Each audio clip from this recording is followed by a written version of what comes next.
Once upon a time not so long ago, Michael had met this amazingly, strikingly indescribable, no words can describe, future bae kind of girl. That's a pretty amaze. One day, while they were together, he found out that she worked at a facility that works with organ donors.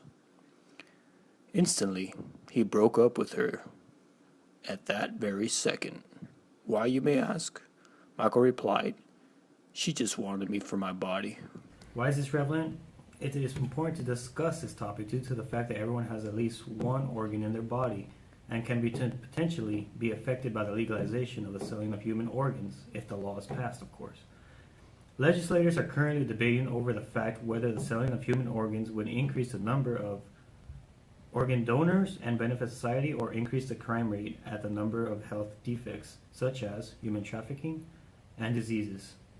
Thus, the United States federal government should not legalize the selling of human organs and continue to use their donor system as it currently stands. First, we will discuss the risk of legalizing the selling of human organs. Second, we will discuss the unfair advantage of wealth. And lastly, we will discuss the solution.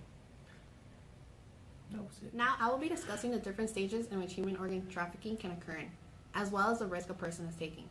According to medicaldaily.com, trafficking in organs is a crime that occurs in three broad categories. Organs which are commonly traded are kidneys and the livers. In the first category of criminal organ trade, traffickers force or deceive victims into giving up an organ. In the second category, victims formally or informally agree to sell an organ and are cheated because they are not paid for the organ or are paid less than the promised price. And in the third category, vulnerable people, including as migrant workers, the homeless, or the illiterate, are treated for an ailment which may not even exist, and then their organs are removed without their knowledge. Today, human organ trafficking can be found all over the world. It can be seen as a beneficial opportunity to both the seller and the recipient in the case that the seller will be receiving a decent amount of money and the recipient will be receiving the organ that he or she desperately needs. However, the seller doesn't care about the medical history of the donor. For example, if the donor is carrying a disease. He only cares about the money he will be receiving. So with this being said, the recipient doesn't know the actual risk, which can be fatal. I will now inform you all about some of the problems that come with selling organs. Selling human organs will come with a high price. According to Wesley J. Smith, a bioethics attorney on lifenews.com, there will be a supply and demand for human organs. While people in need of money will sell their organs, the rich will be the only ones who would be able to afford to buy them. Those who afford them will get the first advantage.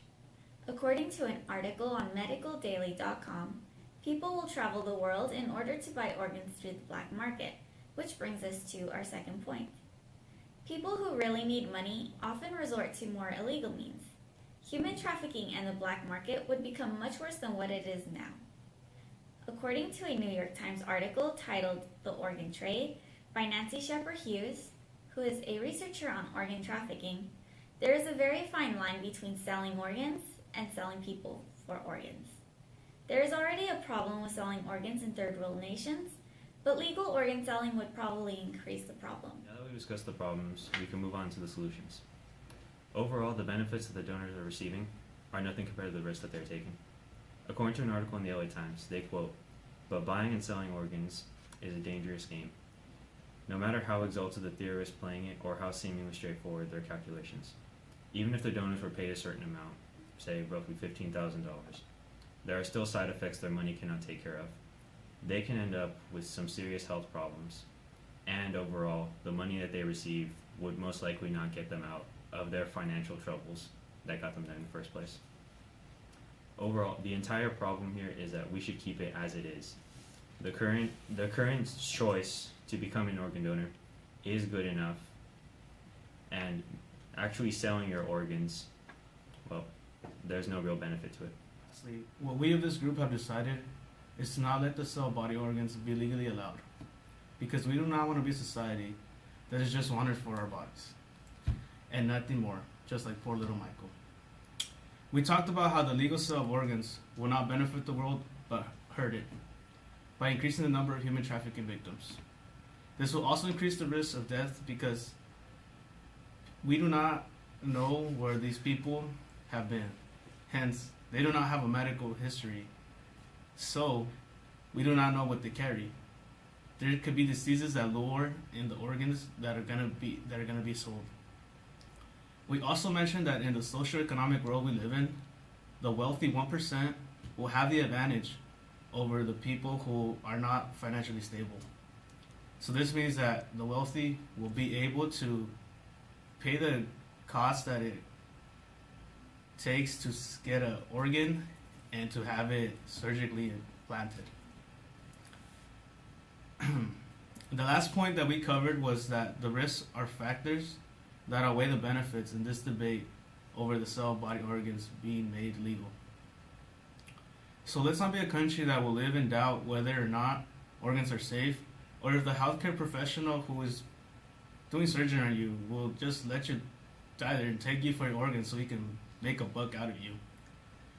So let's just keep it as it is with the donors and receivers. This is the best and securest way we have. What would you do for a client like Bar? Would you sell your kidney? Because I honestly wouldn't.